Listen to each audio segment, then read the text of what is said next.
Mesdames et messieurs, chers amis, mes très chères sœurs, mes très chers frères, je tenais à vous remercier et à remercier chacun d'entre vous pour votre participation à cette soirée. Et bien entendu, je tiens à remercier particulièrement M. Étienne Klein, notre président, Mme Lydie Lescarmentier, notre invitée d'honneur, dont la verve et l'humour n'ont pas gâché les vérités qu'il fallait entendre et sur lesquelles il nous faut réfléchir. Merci à Madame la ministre Emmanuelle Wargon d'être ici ce soir, à Madame la déléguée interministérielle à la lutte contre le racisme, l'antisémitisme et la haine anti-LGBT.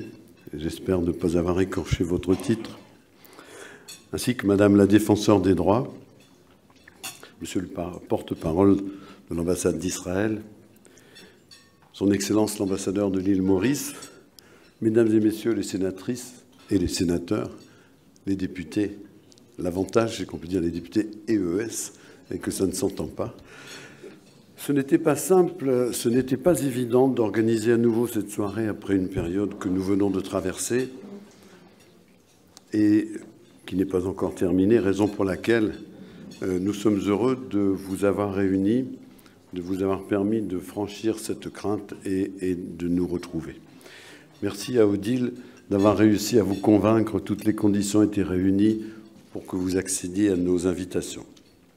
Alors je souhaite effectivement vous exprimer toute notre reconnaissance. Et quand je dis notre reconnaissance, je parle de l'ensemble de ceux qui ont animé vos tables et qui sont membres de l'exécutif et qui, de ce fait, représentaient la Grande Loge pour cette circonstance. Il est vrai que nous ne nous immisçons pas dans les débats politiques. Ceux qui ont lu Le Figaro ce matin, ceux qui m'ont entendu à TV5, merci à Jean-Marie Guénois pour Le Figaro, merci à Cyril Viguier pour TV5. Merci aussi d'ailleurs à... C'est vrai que c'est si peu courant qu'on nous invite, mais c'est parce que c'est moi, évidemment, que pour une fois que ça arrive, il faut que ce soit mis à l'honneur. Merci à Perry Willet. Vous savez que nous avons régulièrement une émission à la radio, France Culture. C'est le 3e dimanche. C'est enregistré. Ce sera ce dimanche. C'est 9h40, je crois. Et il sera question, là aussi, d'écologie, puisque nous avons engagé une réflexion sur ce point. Et donc, si nous ne nous immisçons pas dans les débats politiques, nous ne nous interdisons pas non plus de nous préoccuper du monde, des enjeux cruciaux qui s'y jouent. Le devoir de chacun de nous est d'agir pour un monde meilleur, aujourd'hui, bien sûr, mais aussi demain, car c'est aux générations futures qu'il nous faut penser. Déjà à nous, mais ensuite aux générations futures. Quel monde allons-nous leur laisser ? C'est la question que je posais déjà dans mon propos introductif. L'écologie, la place de l'homme dans son écosystème, la préoccupation de préserver notre planète face aux agressions que nous lui faisons subir, cette planète que, pour paraphraser Saint-Exupéry, nous n'héritons pas de nos ancêtres, mais que nous empruntons à nos enfants, est à l'ordre du jour. Ceux d'entre vous qui sont familiers de la Bible, et je pense que nous sommes assez nombreux, ont bien entendu le récit de la création. Croissez, soyez féconds, multipliez-vous, emplissez la terre, soumettez-la, dominez sur les poissons de la mer, sur les oiseaux du ciel et tous les animaux qui se meuvent sur la terre. C'est dans la Genèse 1, 28. Un discours relayé et sans doute mal compris de René Descartes, qui faisait de l'homme comme le maître possesseur de la nature. Alors, emportés par une forme d'hubris, nous avons oublié le 7e jour de la création, celui du repos, la 7e année, les 50 ans qui marquent le jubilé, la redistribution des terres, la remise des peines et des dettes. Et donc, allez-vous me dire, vous aussi, vous vous êtes laissé entraîner par l'air du temps et l'écologie et toutes ces préoccupations. Qu'est-ce que ça a à voir avec vous ? Bien non, nous ne nous sommes pas laissés entraîner, nous nous y intéressons parce que sinon, nous serions à la fois responsables et coupables, comme disait l'autre un certain temps. Certains de nos invités qui sont présents ou qui auraient pu l'être, je pense à M. Pascal Durand, je pense à Perry Willet, donc je reviens sur lui, pour en témoigner. Nous n'avons pas attendu que ce sujet occupe la une de l'actualité avec la COP26 pour l'inscrire dans nos préoccupations. C'était en novembre 2018. C'était à Clermont-Ferrand. C'était donc il y a aussi juste 15 jours, les conférences Pic de la Mirandole avec la Grande Loge nationale française et M. Caillé, qui est ici présent et qui nous a fait le plaisir d'une conférence à cette occasion. Que devons-nous dire de ces manifestations? Que nous entendons démontrer notre présence au monde et notre implication au-delà et en plus de la démarche initiatique que nous pratiquons dans l'intimité de nos loges, ce qui est notre véritable vocation, c'est vrai, mais qui ne peut pas rester qu'un entre-soi frileux et renfermé. Comment pourrions-nous rester dans nos bulles? Devrions-nous rester inertes et impassibles devant les bouleversements humains et les évolutions économiques et sociales? Devrions-nous oublier de réfléchir aux changements de paradigme et de comportement que la pandémie nous a imposés?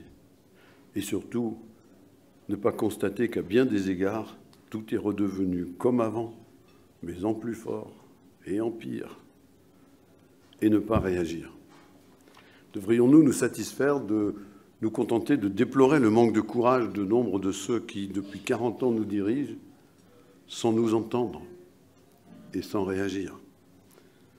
Devrions-nous, car en réalité, cela ne date pas d'aujourd'hui, et pour reprendre les mots d'un de nos anciens présidents de la République, Jacques Chirac, en 2002, au sommet de la Terre, à Johannesburg, notre maison brûle et nous regardons elle. Alors une prise de conscience, certes, mais des effets limités. Nous sommes en 2021 et force est de constater que c'est une triste chose de songer que la nature parle et que le genre humain n'écoute pas. Comme le disait Victor Hugo, d'ailleurs, elle ne parle plus aujourd'hui, elle crie. Et bien plus, au-delà de cette nature dégradée qui n'est peut-être pas le cœur de notre démarche, de cette urgence qui nous guette, il y a surtout l'homme lui-même. Devrions-nous seulement prendre connaissance des rapports sur l'état de l'école, les atteintes au vivre ensemble, le communautarisme, les fractures sociales, les dérives morales et sexuelles de nos élites, c'est marqué entre guillemets, laïques ou cléricales, sans nous sentir concernés? Devrions-nous voir attaquer les fondements et principes même de la République sans apporter notre contribution au débat, comme nous aimons à le dire, notre pierre à l'édifice? Devrions-nous laisser la science aller au bout de son hubris, en matière de bioéthique notamment, sans tenter de faire appel à la raison et à l'éthique?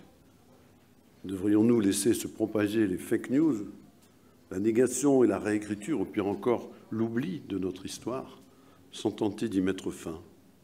Devrions-nous enfin laisser s'enflammer le monde dans ses excès consuméristes, cause du réchauffement planétaire, danger pour les générations futures, sans même sensibiliser et alerter ceux qui partagent nos idéaux, et dont vous faites partie? Non, certes, non. Mais alors que faisons-nous? On nous dit, on ne vous entend pas, on ne vous voit pas dans les manifestations, dans la signature de communiqués, sur les chaînes télévisées, à de rares exceptions. Ai-je besoin de rappeler TV5 et Cyril Viguier, pardon. J'espère qu'il n'a d'ailleurs pas regretté cette invitation depuis que j'y suis passé. Merci à lui, merci au Figaro, merci à France Culture.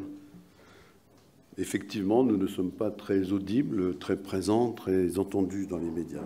Et pourtant, nous agissons, mais à notre manière, avec notre méthode, selon nos principes, selon nos valeurs. La preuve, nous sommes ici parmi vous et avec vous. Nous sommes présents sans nous cacher, ici ou ailleurs. Nous sommes présents d'abord par la parole. Mais souvenez-vous, au commencement était le Logos, nous dit la Bible. Et la parole elle-même est créatrice. Une parole nourrie par la réflexion, par le recul, par cette indispensable relation à l'autre et aux autres, par le partage et l'échange qu'elles permettent. Une relation que nous avons su préserver entre nous grâce à la technologie au temps de la pandémie et qui s'est révélée si indispensable et pourtant tellement moins riche que la présence physique. Et ce constat, nous en sommes rendus compte, nous le devons au confinement, quand il nous est apparu que rien ne valait plus que de nous retrouver ensemble dans nos temples et à l'extérieur, dans nos cercles de famille ou nos cercles amicaux, mais ensemble et en vrai. C'est vrai, nous avons su nous adapter et utiliser les moyens de communication modernes sans trahir notre ADN, en préservant notre tradition. Le média a changé, il s'est adapté et il a évolué pour coller au monde d'aujourd'hui, mais le message reste le même, celui d'un humanisme porté par la tradition et la spiritualité. La parole donc, une parole en interne pour nourrir la pensée et préparer à l'action. Une parole relayée à l'extérieur parfois, lorsque sont mis en jeu les fondements de notre société ou les valeurs indispensables à un vivre ensemble harmonieux. Mais la parole seule, à quoi bon? À quoi peut servir de devenir meilleur, puisque c'est notre prétention, si nous n'en faisons rien? Alors, pas seulement que la parole, l'action. Oui, mais l'action telle que nous la concevons à la Grande Loge de France, non celle qui consisterait à haranguer la foule, à manifester contre ou pour tel ou tel projet, à exiger telle ou telle nouvelle loi, mais une action menée sous la conduite de la responsabilité et de la raison, une action nourrie par les valeurs de tolérance et de respect, sur la recherche de la concorde, de l'harmonie, de l'unité, où chacun est non seulement l'égal de l'autre, mais en réalité un autre soi-même, un autre moi-même. Une action à bas bruit, comme disent les médecins, mais insistante, où chacun apporte sa contribution là où il est et là où il vit, où chacun se retrouve à sa place et à son office. Alors, notre silence assourdissant, ce silence qui nous caractérise et nous pénalise aux yeux du grand public et des médias, comme on le dit dans un de nos textes, encore faut-il que l'oreille soit ouverte pour que la bouche ne s'exprime pas dans le désert. Mais ce silence ne nous empêche pas de travailler et de cultiver cette philosophie de la relation. Et donc je vais emprunter, en la paraphrasant quelque peu, et avec son autorisation, ma conclusion, à un texte récent de Madame Perrine Simon, qui est ici présente et qui le confirmera si nécessaire. Une parole qui est un texte qui est en même temps un appel à l'action tel que nous devons la concevoir. C'est dans la relation que nous tissons non seulement au sein de nos loges, mais dans la manière dont nous la portons et la montrons sans porter atteinte au rituel, puis que nous l'imposons à l'extérieur, que nous jouerons notre rôle de franc-maçon. Nous démontrerons ainsi que l'on peut et doit s'engager dès lors que le spirituel anime notre action dans le monde, ce que pourrait ou devrait être la politique, conçue comme le lieu de la rencontre avec l'autre, avec tous les autres, considérés comme nos semblables et nos égaux. Eh bien, c'est ainsi que nous voulons faire entendre notre voix en ne sacrifiant ni le symbolique, ni le politique.